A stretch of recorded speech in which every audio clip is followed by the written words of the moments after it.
Welcome to Lunch with SimplyThick. My name is Liz Fiala, and I'm your moderator for today's live stream. Our featured speakers are Paul Hafner and Leslie Lavanovic. Paul is a regional sales manager for SimplyThick and our IDDSI chef extraordinaire.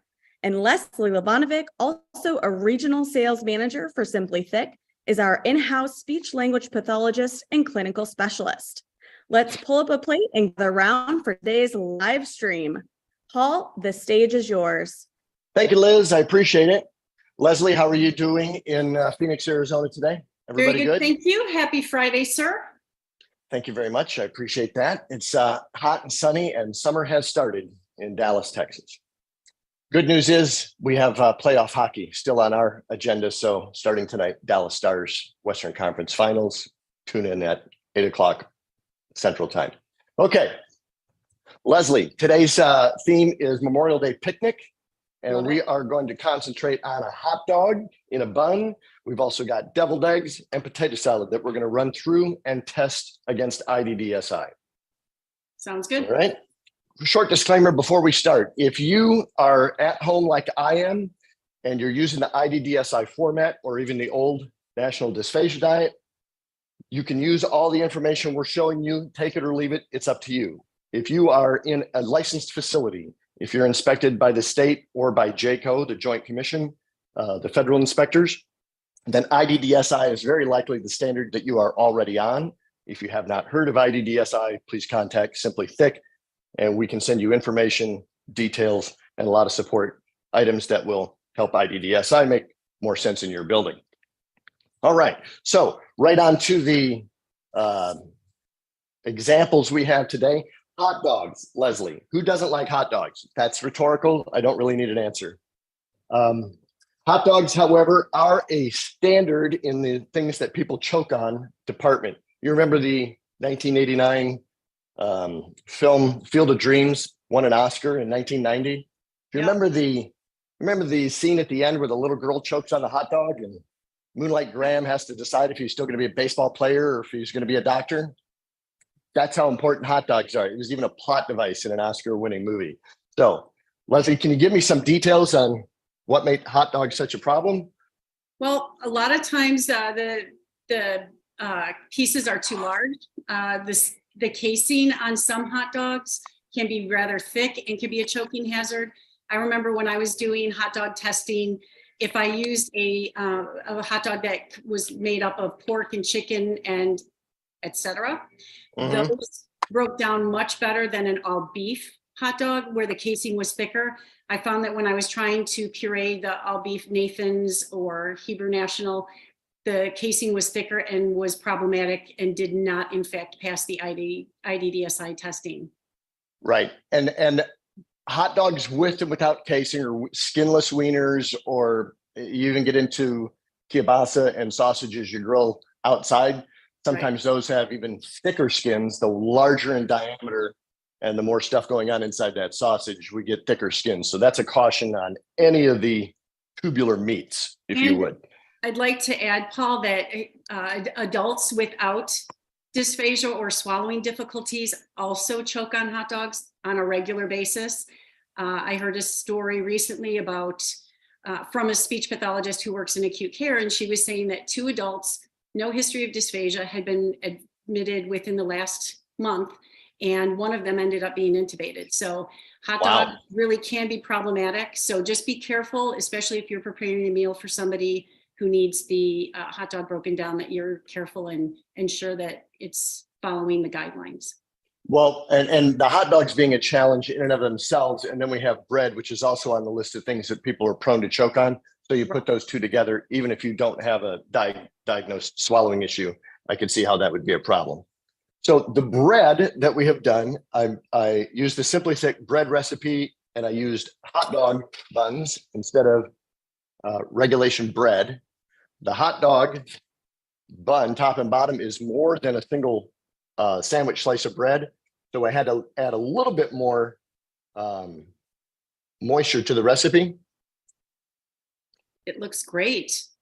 Looks great, tastes good. I froze this because I wanted to save it for a couple of days, and it would probably taste better if I heated it up before I started eating it. Okay, The hot dog, all I did was trim that with a knife to make sure that it fit inside the blue box here for the soft and bite size critical test. Then the deviled egg, same drill with the deviled egg. I cut those pieces just with a knife to make sure that they would fit inside the blue box. Obviously, the fork test with a cooked piece of egg is not a problem. The hot dog, that squishes without an issue. And back to the conversation we started with, the skin on this hot dog, it gives, but there's not much skin on this all beef Oscar Mayer wiener. All right. But when you get into different brands, different styles of hot dogs and sausages, you may have a thicker skin that would be a problem and would disqualify in level 6. You agree with that, Leslie? I do. All right. Last little tidbit. This is the potato salad. This is from the convenience department at my local Kroger. I opened that tub and I just went through and mushed any of the potato pieces that were too big.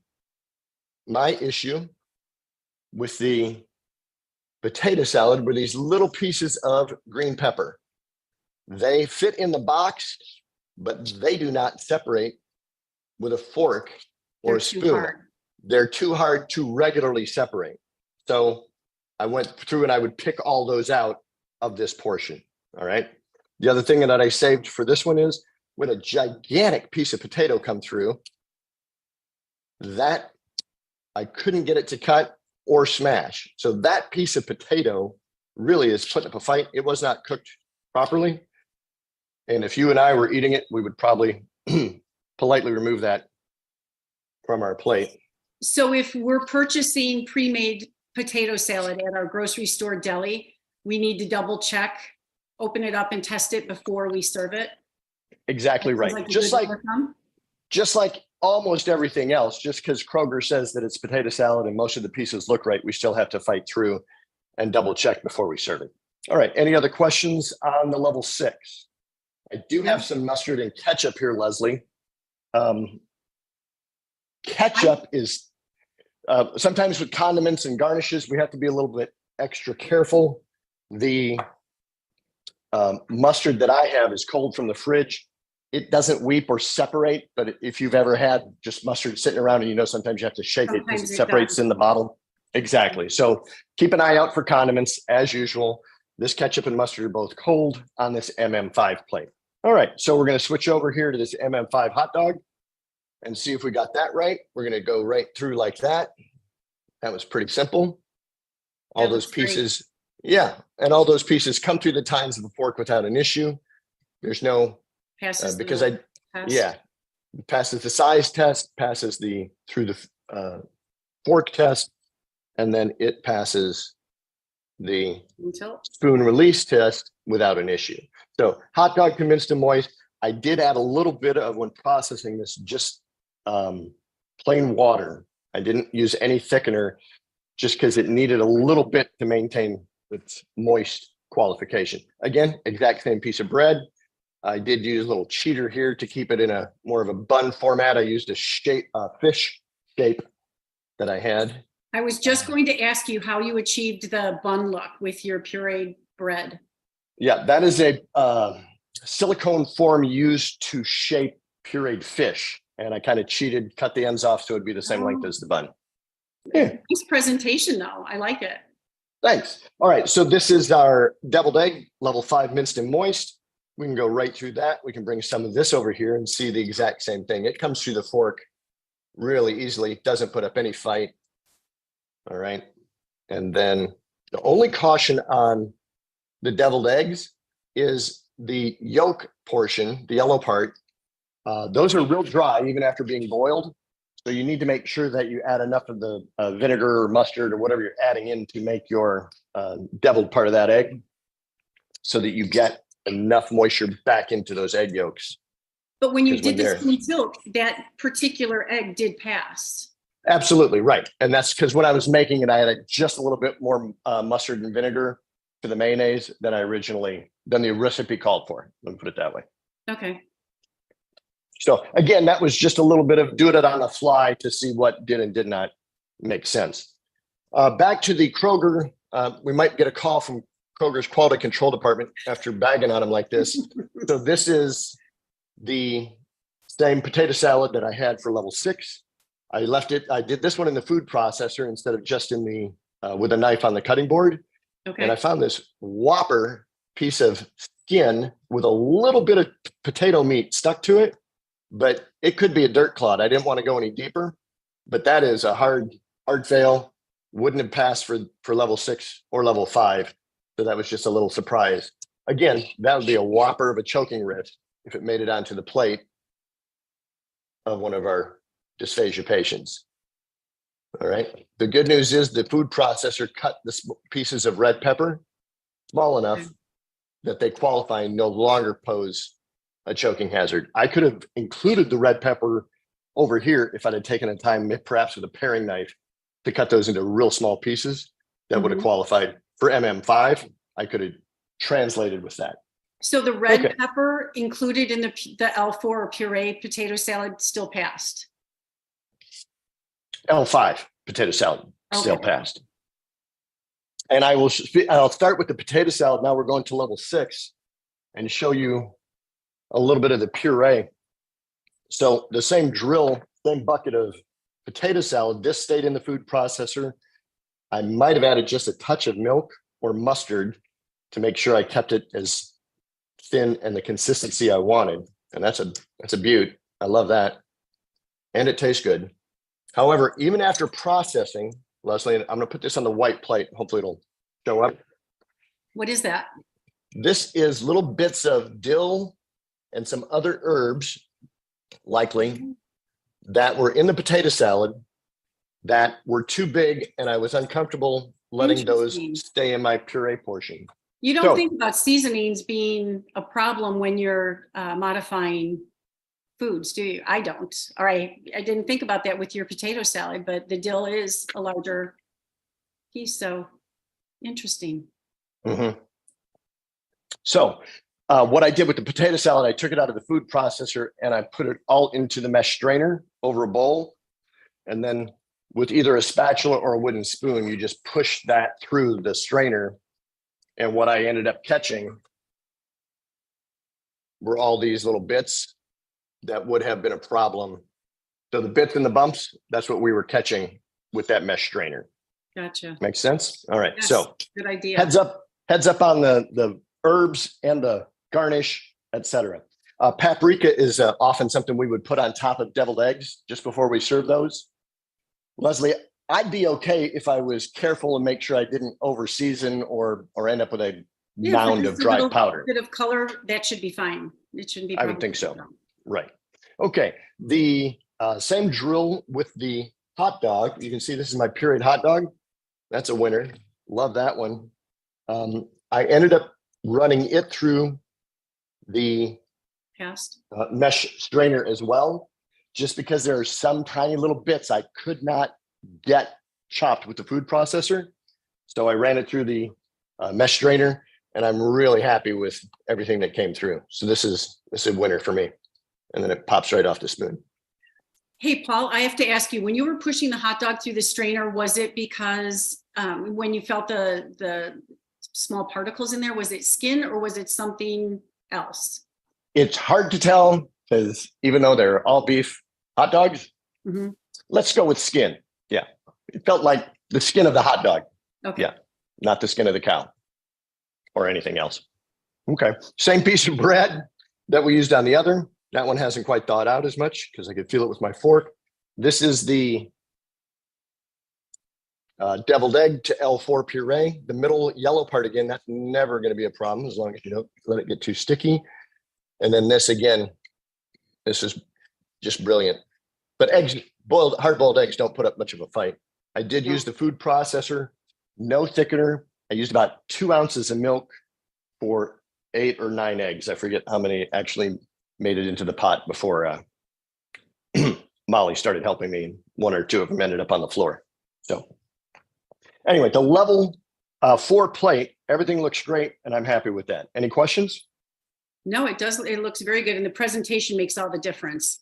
It really does, as we talked a couple weeks ago. Right, if we can make it look more like a hot dog, make it look more like a deviled egg, make it look like the potato salad you're used to eating, then we get buy-in mentally and emotionally, Right. and that leads to increased calories for the patient. If it looks better, as the Rush University proved, better plate presentation leads to increased in consumption. So it's important to have a nice looking plate. And if you think I'm going to argue with Rush University clinical study, you are wrong. I will not argue with them. So what have you been up to, Leslie? Yes, ma'am. We Liz? do have a question. Yes, we do have a question from LinkedIn. This comes from a certified dietary manager. She says, our volumes are very small, and purchasing a case of pureed bread, it goes out of date. Any thoughts on doing pureed bread and pasta variety pack? Now, we at SimplyThick don't produce pre-made products, but do you have information that could help her with the bread and pasta so that she doesn't have a ton of stock that's going out of date too soon? If she's looking for preformed purees, I do not have an option for her. If she's willing to do her own purees, or then yes, we can solve that. With SimplyThick, our cookbook has all the information on it, and our website has all the information and techniques to do essentially what we're doing right here in front of us. And our bread recipe is exceptional. It tastes great. It's not going to, people will love it. You can freeze it, you can reheat it. It's the go-to. I pulled this out. This is another batch of hot dog that I did, but I left it in the original format. I could have perhaps tried to get this one's still stone cold from the refrigerator, but while they're cold, I possibly could have made this look a little bit like a hot dog bun and put my hot dog in there and then folded it over. But the bread recipe, whether you're using hot dogs, whether you're using the silicone form, or even the big silicone sheets that you can get from pureedfoodmolds.com at dysphasiadiet.com. Either one of those places have the big sheeted molds that we use to make the bread today.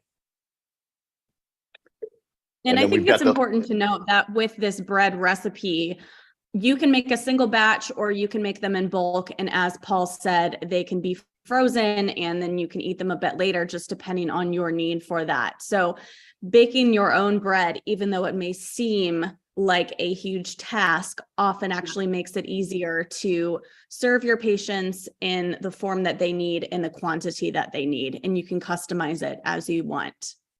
And that's a great, because it tastes good. I've tasted the mixes and they're not great. They're not spectacular. I will agree with that. And Liz, to your point, if that case of 24 portions of the pureed bread that she's getting from Hormel or Medtrition is too much and going to go out of date, then she really is low volume. So our 4 slice or even 8 slices of bread, she could use one, put the others in the freezer, and she could pull those out as needed. So a little bit of a frozen food bank, if you will, for some of the texture modified, especially the basics and the time consuming basics like bread, pasta, and rice. We could do batches of those individually, freeze them and pull them out and steam them or microwave them as needed. So that's the kind of person we should get in their kitchen and show them some techniques. Absolutely. And Paul, what do you have in front of you right now? This is just holding the spot. Those are the deviled eggs on my cute little deviled egg display tray. While Leslie's going to, I think, what are you working on there, Leslie? I actually have a thickened beer because with Memorial Day picnics, a lot of people will be having cold beverages, sodas, lemonade, and cold beer. And you can thicken your cold beer with SimplyThick and it will maintain the carbonation, probably longer than an unthickened beer because the SimplyThick holds on to that carbonation and keeps it suspended for longer periods of time. Well, that's not an issue for me because my beer doesn't usually last that long anyway. But for people who do drink their beer more slowly, that would be a good fill-in as well, a good cheat. I like that. Yep. Does not affect the flavor and it lasts, it holds up really well. So if you do want a cold beer, Memorial Day picnic time, then you have an answer if you need it thickened. Or Friday after a webinar, for example. Excellent. All right, Liz, any questions from you? Yes, I do have a question. There is One condiment that we have not touched upon too much, and it can be a tricky condiment, and that is relish. Relish, I know, comes in lots of different forms, and some may have water-thin liquid, some may not. Some may be considered minced and moist, while some may not. So I'm really just throwing out a big question here to you, Paul. What are your thoughts on relish, and are there levels that you would recommend it for over others? It would depend. Let's see what we have in the fridge. This is Heinz sweet relish. I'm not even sure this has been opened. My wife is a fan of. Without having formally tested relish, my suspicion is you would need to use a strainer after breaking it down because of the pickle skin. Just a guess, I have not formally tested relish, but I would imagine that it would be hard to get a smooth, creamy, non-lumpy pickle relish. Have you tested it formally, Paul? I have not. This is a new one on me, but with the beauty of the SimplyThick cutting board, I would potato imagine. salad. Nice. I think that's where we're going to land, but we'll take a quick look. All right, so these pieces right out of the can are going to be too big for MM5 for minced and moist. There's some that are just the wrong shape. Most of them look like they would probably fit. They will all make it through level 6. I don't see a problem there. There is a chance that we would end up with too much loose moisture. But then again, I don't even see any, by and large, settling. But you can see it weeping on the plate. You can, oh yeah, it's going to be prone to. So I would be real careful with the relish. I might put in just a touch of thickener to make sure I got it where I wanted. The other thing you can do is put this in the mortar and pestle. Pronounce that any way you like. And for all the bits and pieces, this is what I do for my jalapenos when I'm trying to include that flavor. So you grind them up as much as you can. Then you run it through the mesh strainer. And then whatever is left is going to be legal as long as it's not too thin. You should get as much of the flavor. You're going to leave behind the pickle skins, as you mentioned. Any big seeds, Leslie, that don't break down, they'll get caught by the mesh strainer. So you can get the flavor. You're not going to get all the consistency and certainly the texture, but we should be able to include that in whatever we're working on as far as hot dogs, hamburgers, etc. Hey, Paul, I lean towards adding the SimplyThick after it's gone through the strainer. What do you think? Yeah, you want to know. I would say, yeah, do it once and then you'll know. But yes, start first. Save the thickener until you're sure you absolutely need it. Right. Yep. Agreed. Cool. But anything that puts up fight. When we did capers, for example, for the lemon butter caper sauce, capers add a certain flavor punch, but you can't just put a whole caper into a texture modified meal. So we ground up the capers, reshaped them into balls, put them right down so they just sit on the tongue and join right in. So all those little oddballs, there's usually a way to get them back on the plate. You just have to think about it and make sure they meet the same criteria we're doing for everything else on the plate. I like it. Awesome. All right. Well, we have no other questions at this time, so I think we should go ahead and wrap it up since we are at about time. Paul and Leslie, any final comments or tips before I let you go? Happy Memorial Day weekend when it comes. I know we're a little bit early, but just be aware of when you're doing the preparation, make sure that everything is passing like Paul's did. Yeah. Don't drink and drive on the way to the Memorial Day picnic, and go Stars. All right. With that, thank you everyone for joining us today for the live. We go live every first and third Friday of the month on Facebook, YouTube, and LinkedIn. If you're not able to join us live, we invite you to watch our recorded streams. And you can continue to leave comments and questions for us even after the recording has ended, and we will do our best to answer all of your questions online. We'll see you all next month, and stay tuned to our social platforms.